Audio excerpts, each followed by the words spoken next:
तो चलिए आज एक जनादेश को गहराई से समझते हैं। हम बात करेंगे मध्य प्रदेश की मलहरा विधानसभा सीट की और 2023 के नतीजों के आईने में ये समझने की कोशिश करेंगे कि लोकतंत्र की सबसे कीमती चीज यानी एक वोटर का भरोसा आखिर कैसे जीता या हारा जाता है। देखिए, ये विश्लेषण सिर्फ आंकड़ों का खेल नहीं है। ये इस बात को समझने की कोशिश है कि जमीन पर असल में राजनीति कैसे काम करती है, कैसे वो सांस लेती है, और इसके लिए मलहरा हमारी केस स्टडी है। और ये सवाल सिर्फ किताबी नहीं है। नहीं, ये सवाल सीधे तौर पर शासन, गवर्नेंस और हमारे लोकतंत्र की बुनियाद से जुड़े हैं। तो इस पूरे विश्लेषण में हम इन 6 पड़ावों से गुजरेंगे। हम जमीन की हकीकत से शुरू करेंगे, फिर चुनावी नतीजों को समझेंगे और आखिर में भविष्य की एक मुमकिन रणनीति तक पहुंचेंगे। किसी भी जगह की राजनीति को समझने का पहला कदम होता है वहां के लोगों को और उनकी रोजमर्रा की जिंदगी को समझना, क्योंकि जनादेश हवा में नहीं बल्कि जमीन पर ही पैदा होता है। मलहरा की जो सामाजिक आर्थिक बुनावट है वही वहां की राजनीति को शक्ल देती है। आप समझिए, ये एक ग्रामीण इलाका है जहां ज्यादातर लोगों की जिंदगी खेती या फिर मनरेगा जैसी सरकारी योजनाओं पर टिकी है, और यहाँ की राजनीति पर लोधी और यादव जैसे ओबीसी समुदायों का गहरा असर है। और ये वो परेशानियां हैं जिनसे लोग हर रोज जूझते हैं।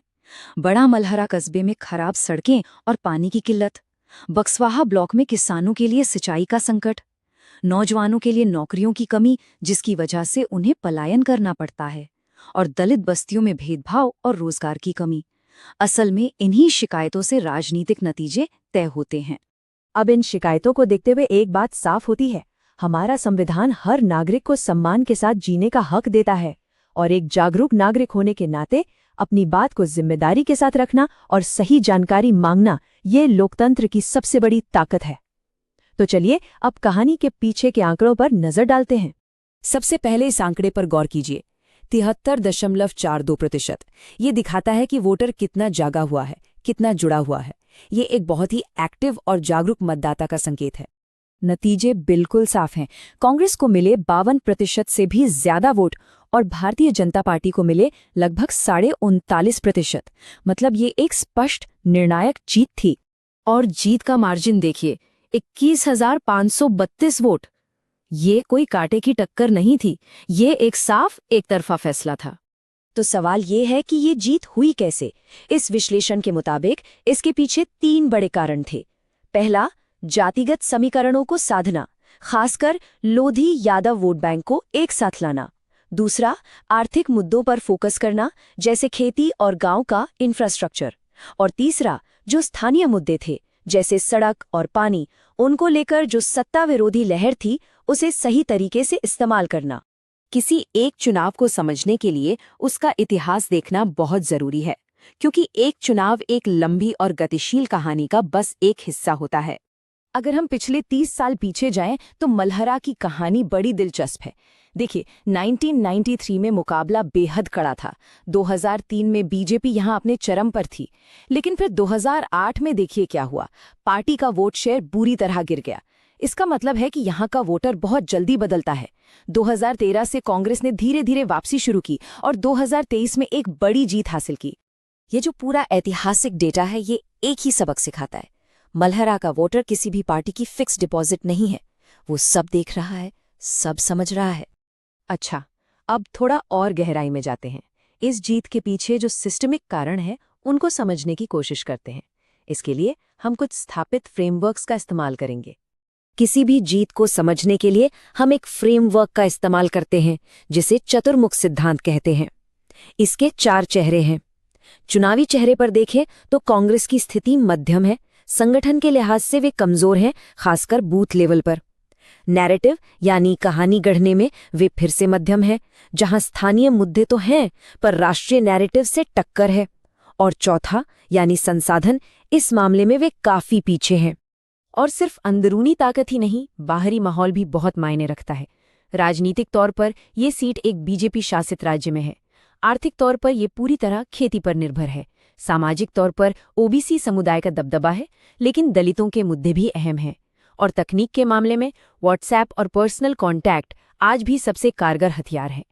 तो अब तक हमने विश्लेषण किया, अब आगे बढ़ते हैं और उस एक्शन प्लान पर बात करते हैं जो स्रोत सामग्री में जीतने वाले उम्मीदवार के लिए सुझाया गया है।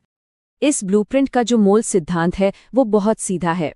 अगला चुनाव जीतने की तैयारी नतीजों के अगले दिन से ही शुरू हो जाती है। शासन खुद में एक निरंतर अभियान है जिसमें आपको काम करके जनता का भरोसा लगातार जीतना और बनाए रखना होता है। ये स्रोत एक बहुत ही प्रैक्टिकल, समय पर आधारित प्लान देता है। चुनाव से 90 दिन पहले वोटर लिस्ट का ऑडिट करो, 75 दिन पहले हर पंचायत में घर घर जाकर लोगों की सुनो, 30 दिन पहले हर ब्लॉक में जनसभा करो और आखिरी दिन वोटरों को बूथ तक लाने का पूरा ऑपरेशन चलाओ। यह सिर्फ चुनाव लड़ने की नहीं, बल्कि लगातार लोगों से जुड़े रहने की रणनीति है। यहाँ जो सलाह दी गई है वो 3 स्तरों पर है। पहला, उम्मीदवार के लिए उसे स्थानीय मुद्दों की जिम्मेदारी लेनी होगी, एक साफ एजेंडा बनाना होगा। दूसरा, पार्टी हाईकमांड के लिए उन्हें ऐसे प्रोजेक्ट्स के लिए फंड देना होगा जिनका असर जल्दी दिखे। और तीसरा, डिजिटल कम्युनिकेशन के लिए सही जानकारी फैलाने के लिए छोटे व्हाट्सएप ग्रुप्स और लोकल मीडिया का इस्तेमाल करना होगा। और ये जो डिजिटल आउटरीच की बात हो रही है, यहाँ एक और जिम्मेदारी आती है, लोगों की निजी जानकारी की सुरक्षा। भारत के डीपीडीपी कानून के तहत हर व्यक्ति की सहमति जरूरी है। ये सिर्फ कानूनी बात नहीं, भरोसे की बात है। तो अब हम निष्कर्ष की तरफ बढ़ते हैं। जीत एक आखिरी मंजिल नहीं, बल्कि एक बड़ी जिम्मेदारी की शुरुआत है। और आखिरी चेतावनी बिल्कुल साफ है।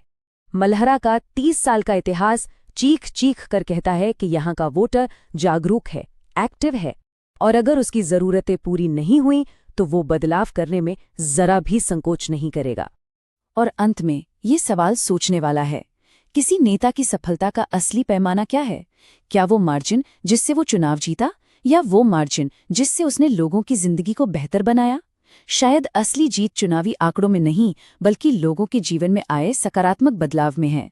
अगर आप एक जन केंद्रित नेता बनना चाहते हैं और अपने निर्वाचन क्षेत्र का उत्थान करना चाहते हैं, तो blueprintstrategies.ai से mgr@blueprintstrategies.ai या 08042041602 पर कॉल करें। राजनीति से परे उद्देश्य।